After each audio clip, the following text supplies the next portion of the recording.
अस्सलाम वालेकुम जी। इंशाल्लाह उम्मीद आप सारे दोस्त खैरियत से होंगे और अपने अपने फैमिलीज़ के साथ रमज़ानुल मुबारक की जो बरकतें रह गई हैं इनसे ज़रूर इस्तिफ़ादा हासिल कर रहे होंगे। आज का हमारा व्लॉग जो है वो टॉपिक है कि पंजाब के अंदर जो गंदम की इमदादी कीमत मुकर्रर की गई है 3900, आया कि किसान को जो है वो इससे फ़ायदा होगा या सिर्फ जो है वो किसान की ही कुर्बानी का किसान की ही कुर्बानी का सोचा गया है। तो उसके ऊपर बात करते हैं। मैं बात शुरू करने से पहले आपके साथ मतलब एक जो वाक़या है तो ये मतलब वाक़या, लेकिन इसके अंदर बड़ी हकीकत छुपी हुई है और मौजूदा हालात की सही अक्कासी जो है वो इसके अंदर पिना है। तो मैंने कहा कि मैं आपसे शेयर करता हूँ। एक बादशाह था, उसका गुज़र एक ऐसे इलाके से हुआ जहाँ से लोग जो है वो डायरेक्ट पानी नहर से लेके पी रहे थे। तो बादशाह जो हैं वो उन्होंने फरमान जारी किया कि यहाँ पे एक घड़ा नस्ब कर दिया जाए, क्योंकि बच्चे और बूढ़े और औरतें जो हैं वो बड़ी मुश्किल है उनको कि दरिया से या नहर से पानी लेके पी सकें। तो बादशाह साहब जो है वो फरमान जारी करके चले गए। अब पीछे से वो फरमान के ऊपर इम्प्लीमेंटेशन शुरू हो गई और जो एक घड़ा लाया गया। तो जब वो घड़ा लाया गया तो एक एहलकार ने कहा कि चूँकि ये एक अवामी मुफाद का मामला है तो इसके अंदर ये है कि एक माशकी का इंतज़ाम किया जाए ताकि प्रॉपर पानी को भर के फिर आगे जो है वो उस मुकाम पे लाया जा सके जहाँ पे ये घड़ा नस्ब होगा। तो माशकी को भर्ती किया गया। फिर उसके बाद उन्होंने सोचा कि माशकी जो है वो पानी भरेगा तो सही, लेकिन पानी को वहाँ से भर के घड़े को लाने के लिए एक मज़दूर का इंतज़ाम करना होगा। अब मज़दूर का इंतज़ाम भी किया गया। फिर उन्होंने देखा कि ये जो माशकी और एक मज़दूर है ये इनके बस का रोग नहीं है। ये तो एक ही दिन ड्यूटी दे सकते हैं और अगले दिन के लिए हमें नई जो लेबर है वो लानी पड़ेगी। तो यूं हफ्ता भर के लिए 7 दिनों के लिए 7 ही माशकी और 7 ही जो मज़दूर हैं उनका इंतज़ाम किया गया। अब फिर उसी एहलकार ने कहा कि चूँकि ये अवामी दौलत का मामला है और इनकी जो है ये सिक्योरिटी वो बड़ी ज़रूरी है, तो इसकी सिक्योरिटी और चौकीदारी के लिए जो है वो संतरी या चौकीदार का इंतज़ाम किया जाए। अब जनाब वो एक पूरी फर्म जो है वो चौकीदारा की बनाई गई। फिर उसके बाद जो है उन्होंने देखा कि ये इतने सारे लोग जमा हो गए हैं और माशाल्लाह से पानी जो है वो नहर से भर के ला रहे हैं और लाने के बाद उसको अपने उस मुकाम पे नस्ब करने के बाद आवाम जो है वो वहाँ से पानी पी रहे हैं।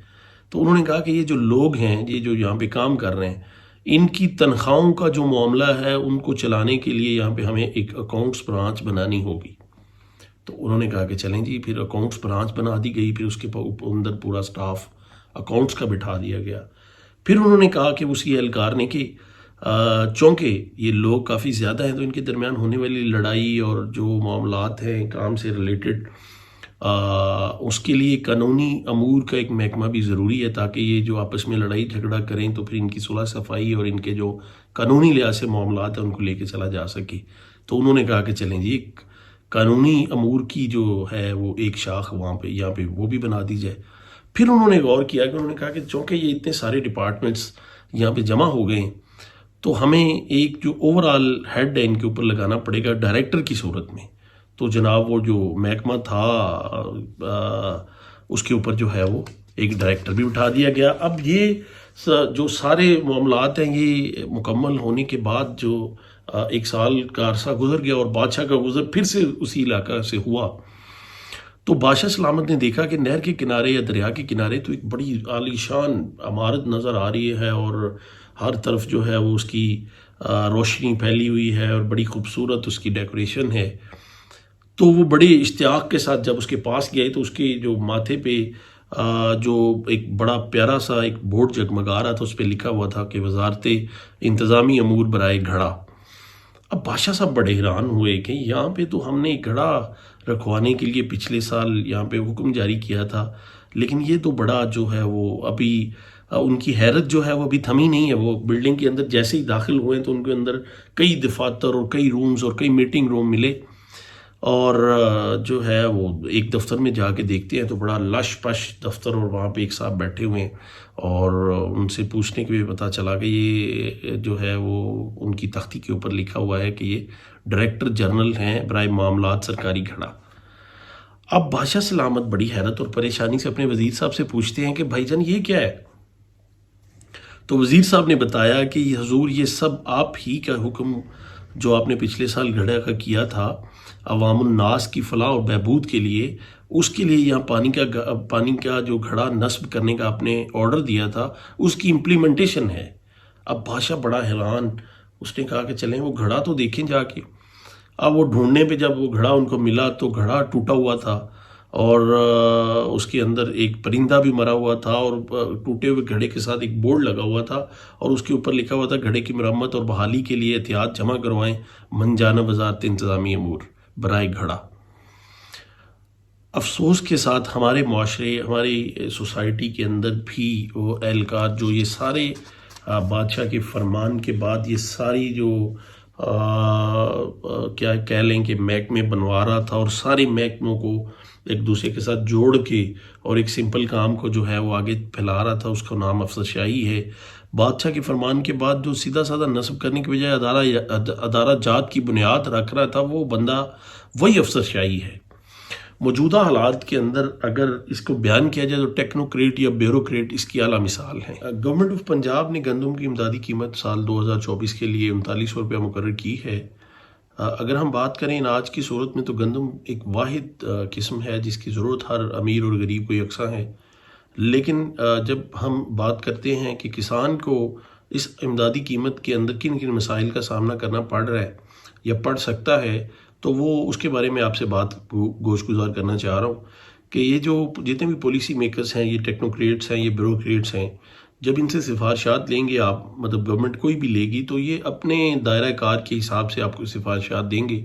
ये चूँकि अवामी नुमाइंदे नहीं हैं तो ये अवाम की बात ना तो इनको समझ आती है और ना ही ये कोई इस तरह की सिफारिश मौजूदा वज़ीर आला को या कोई भी सिस्टम को दे सकते हैं कि जिसके अंदर किसान का कुछ फ़ायदा हो।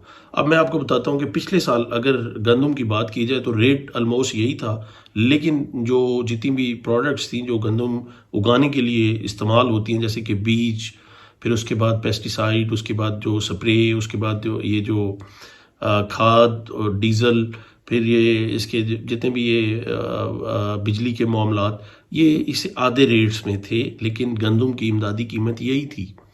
अब आज के दौर में भी आपने गंदम की इब्तदाई जो कीमत है, इमदादी कीमत यही 3900 रुपया कर दी है, लेकिन आपको ये नहीं पता कि बीज जो है वो इस साल कोई चेक एंड बैलेंस के तहत मिला ही नहीं। आवाम जो जितने भी किसान थे, पहले तो तकरीबन 70% लोगों को सही मिल सका, 30% लोगों का तो उसी में लॉस हो गया। फिर उसके बाद जब बीज काश्त करने के बाद आपने देखा कि ओवर बिलिंग की शक्ल में वापडा ने इतना जुल्म ढाया किसानों के ऊपर कि उनको ओवर बिलिंग के अंदर बहुत ज़्यादा जो है वो पैसे ज़्यादा भरने पड़े हैं पानी लगाने के लिए और अपनी जो आपाशी की सूरत हाल है उसको कंट्रोल करने के लिए। फिर उसके बाद जो है पेस्टिसाइड के अंदर इजाफा देखने में आया है। फिर उसके बाद जितनी भी और कॉस्ट थी खादों की, खाद मिली ही नहीं। आप ये देखें कि जिन पॉलिसी मेकर्स ने आपको ये कहा है कि आप 3900 रुपया में ये जो इमदादी कीमत इसकी मुकर्रर कर दें, वही पॉलिसी मेकर्स, ब्यूरोक्रेट्स और वही टेक्नोक्रेट्स हैं जिन्होंने अवेलेबिलिटी को इंश्योर करना था खाद की, और खाद इन्होंने ज़मींदार को पहुंचाने की इनकी ड्यूटी है कि आपने जो है वो प्राइस कंट्रोल करके और उसकी अवेलेबिलिटी को जो है वो इंश्योर करना है। लेकिन हुआ क्या कि ब्लैक के अंदर इन्होंने ये जितने भी ब्यूरोक्रेट्स और टेक्नोक्रेट्स आपके पॉलिसी मेकर्स हैं, गवर्नमेंट्स के पॉलिसी मेकर्स हैं, इन्होंने खाद माफिया के साथ डील की, ब्लैक के अंदर खाद को सेल किया। 5000 रुपये की यूरिया 10,000 में मिली और 12-14 हज़ार रुपये, 15,000 रुपये में DAP मिली, और वो भी लाइनों में लग के, और वो भी मतलब लाइनों में लग के, और अगर ब्लैक में भी लेनी है तो किसी रेफरेंस से और किसी ज़ाती ताल्लुक की बुनियाद पे आपको वो मिलती रही है। इतना मतलब स्याह तरीन दौर रहा है कि ज़िम्मेदार बेचारा खाद डालने के लिए कई घंटों लाइन के अंदर लग के उसको खाद की बोरी मिलती थी। और यही पॉलिसी मेकर्स थे जो टेक्नोक्रेट्स और ब्यूरोक्रेट्स अब अफसरशाही बन के वज़ीर आला को जो है वो सजेशंस दे रहे हैं और पॉलिसी बना के दे रहे हैं कि आप इमदादी कीमत 3900 डन कर दें। यही जो पॉलिसी मेकर्स हैं, इन्होंने आगे करप्शन इस तरह से करनी है और ये करते आए हैं कि ये जब गवर्नमेंट का बारदाना है उसको ये पटवारी हजरात और जो व्यापारी हजरात हैं उनके साथ मिल के ब्लैक के अंदर उनको देंगे और आम ज़मींदार को ये देंगे नहीं, क्योंकि पूरा एक सिस्टम ही ज़मींदार के ख़िलाफ़ बना हुआ है। लेकिन ज़मींदार जो है वो सब्र शुक्र इसलिए कर जाता है क्योंकि उसकी आवाज़ कोई नहीं सुनता, अगर कोई आवाज़ उठाए तो उसको उठा लिया जाता है। अब आप देखें कि 3900 रुपया गंदम का फ़ी मन रेट जो है, और अगर उसके अंदर कॉस्ट और पूरी जो जितनी भी उसका खर्चा है उसको निकालें तो हो सकता है कि उसको प्रॉफिट की बजाय लॉस हो, लेकिन गवर्नमेंट ने जो है वो उसके ऊपर गौर नहीं किया। अगर आप जो है वो उनको सब्सिडीज़ गवर्नमेंट किसान को नहीं दे सकती कि चलें, अगर एक इंटरनेशनली हमारे ऊपर प्रेशर है IMF का, तो आप कम अज़ कम जो मतलब अगर आप खाद में सब्सिडी नहीं दे सकते तो कम अज़ कम उसको जो गवर्नमेंट का रेट है, जो गवर्नमेंट की रेट है उसके मुताबिक इम्प्लीमेंट करवाने के लिए अवेलेबिलिटी को तो पॉसिबल करें। आप जो है वो खाद को आवाम तक पहुंचाएं, आप डीजल सस्ता करें, डीजल सस्ता नहीं कर सकते उसकी अवेलेबिलिटी करें।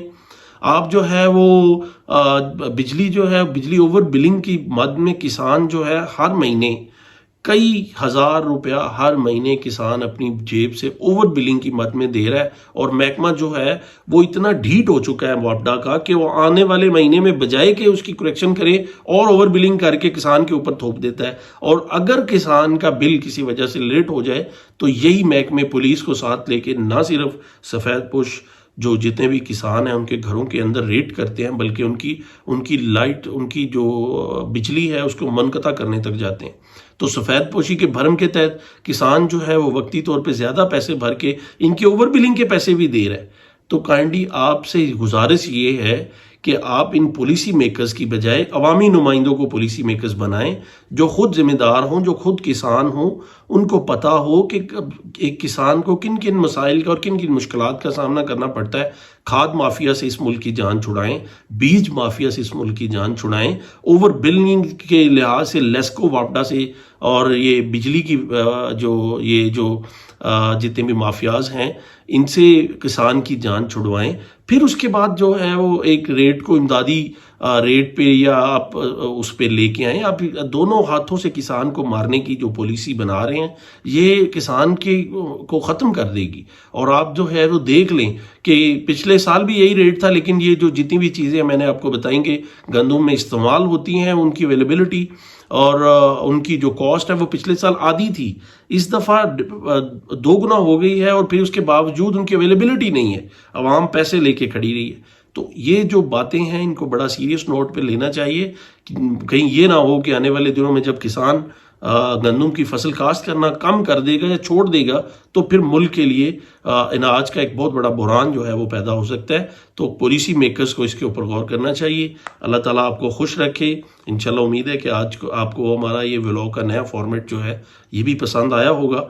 इसको अगर आप पसंद कर रहे हैं तो हमारे चैनल को ज़रूर सब्सक्राइब करें, अपने दोस्तों के साथ इसको शेयर करें और ज़्यादा से ज़्यादा इसको लाइक, शेयर और सब्सक्राइब करें। इंशाल्लाह हम आपके साथ नए जो है वो वीडियोस शेयर करते रहेंगे। तब तक अपना बहुत सा ख्याल रखिए। इंशाल्लाह मिलते हैं फिर किसी नए व्लॉग के साथ। अल्लाह हाफ़िज़।